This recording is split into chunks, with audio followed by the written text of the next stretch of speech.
Hello, welcome to RevelatorAlf. So, I'm in the forest again. RevelatorAlf. Filming some other videos which will be coming out soon, or may have already come out actually. Anyway, check all the playlists for this one.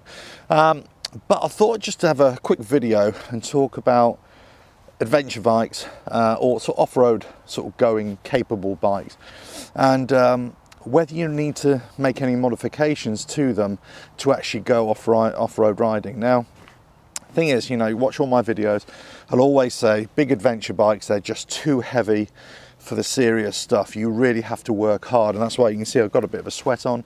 Just the simplest of tasks takes a lot of energy, really.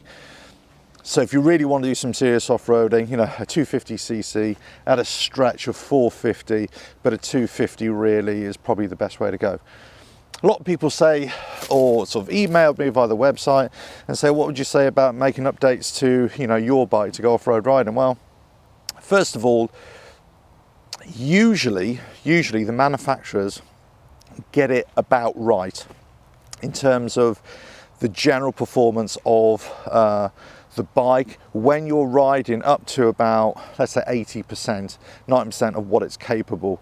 Whenever you're riding up to when it's 100% of its capability, then you're always going to find limitations.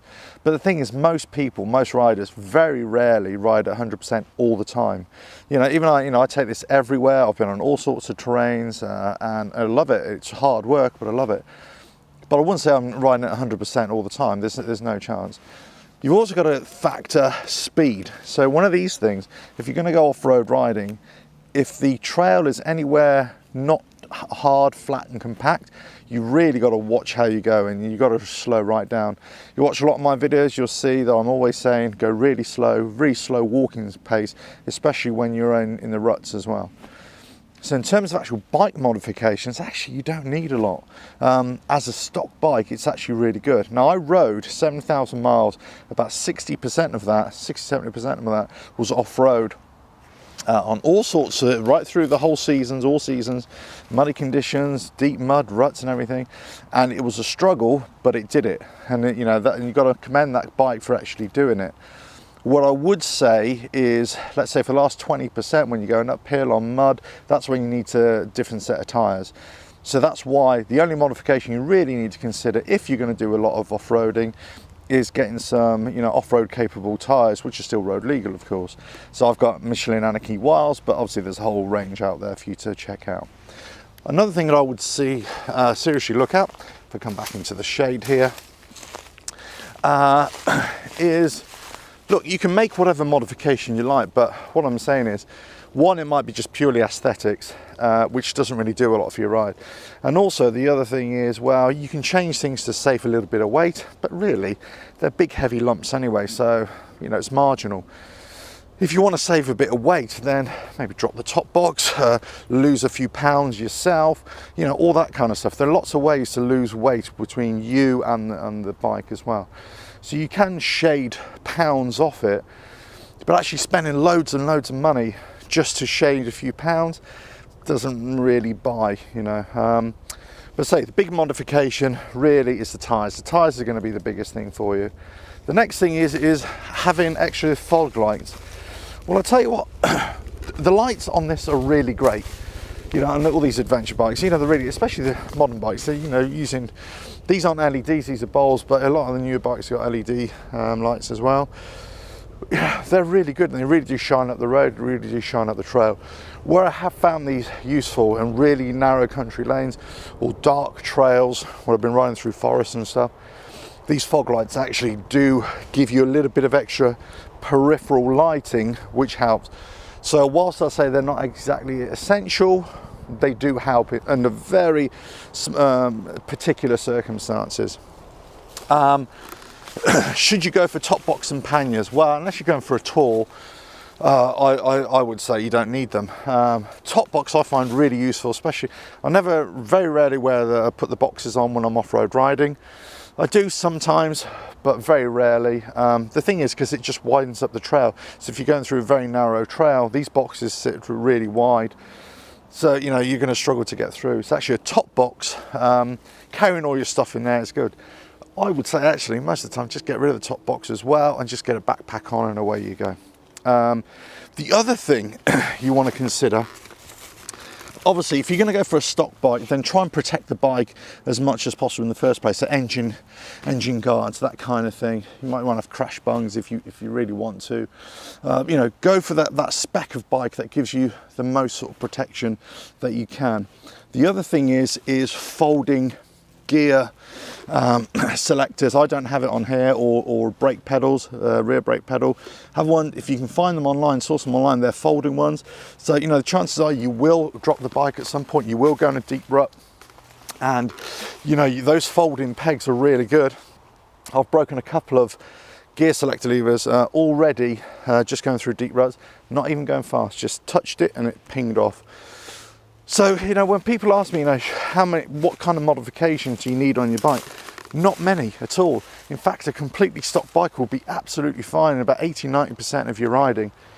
You know, standard tyres, whatever. And especially if they're flat, hard, compacted trails, let's say like this, you know, even going through on a forest floor, you know, as long as it's relatively clear and flat, you'll be absolutely fine. Where you're starting to get into more challenging stuff, rutted stuff, where you might have to jump over things, let's say, you know, that's when you may sort of struggle a little bit, you know, with your standard setup, so you might need some tires. But I would always say, even, you know, watch some of my videos, I'm always talking about take the easy route, you know, because these are big heavy lumps as well. So even it's lots of fun going over logs and stuff, but sometimes they're not quite the right angle, and if you hit them at the wrong angle, not 90 degrees, it'll flip you off. And the weight, because the weight is so, you know, so much, you'll easily lose your balance and everything, so you could easily flip off. So it's better to have a really slow speed drop the bike, which you will do, as opposed to any speed, you know, falling off the bike or being thrown off the bike as well. But anyway, so if that's the kind of you know, advice I would give, it's basically, you know, just keep it standard as much as you can. Get as much protection on the bike as you can. You know, you don't go for all the high performance stuff. You just don't need it. I mean, you really don't. You know, in terms of, you know, trying to map the engine or getting a better exhaust, a bigger exhaust, why? That's, you know, there's loads of power on this as it is. You don't need any more power, you know, for these sort of bikes. That's just my opinion, of course. I mean, there's lots of stuff that comes with these bikes. You know, heated grips, I think, are really good, especially in the winter rides. Your heated seats, again, which are nicey, but they're not essential. Mounts for your phone or for your GPS or stuff like that. I mean, that's all really good. That's good to have. But apart from that, you know, it's very basic modifications as opposed to, you know, being forced to do it.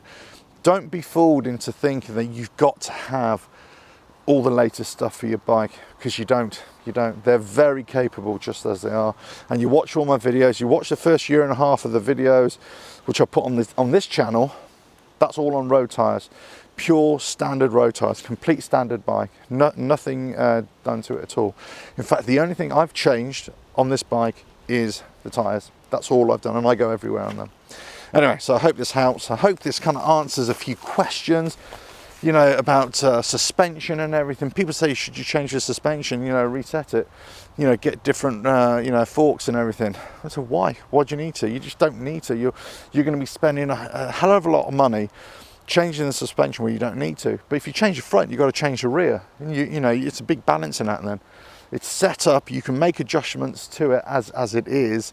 So, you know, there's lots of variation on here, and the chances are you're never going to be out riding the bike. The bike is going to be a lot more capable than you are in most circumstances. And if it does fall short in a few situations, then do you know what? Just accept it. I would. Save yourself a whole load of grief and a whole load of money as well. Just get on the bike and ride it, enjoy it. Right. Probably not the answer you were looking for, but that's my honest opinion. You know, I'm sure all the custom parts people are hating me now, but that's the way I think about it. Anyway, hope you enjoyed the video. Hope you found it useful. It's an opinion, I suppose. You know, let me know what you think. If you think there are any modifications that could really benefit, you know, big adventure bikes. But say tires and folding levers, the pedals, you know, gear selector lever. That's probably all you really need, as you know, above and beyond, you know, your top spec bike, let's say. but that's off-road configuration. Anyway, catch you on the next video. Check out the website, RevelatorAlf.com. Subscribe, that'd be really cool. And check out on Patreon, RevelatorAlf. All the support there, that'd be great. So I can just keep on making these videos as well for you to enjoy, hopefully. Right, catch you on the next one. Ta-da.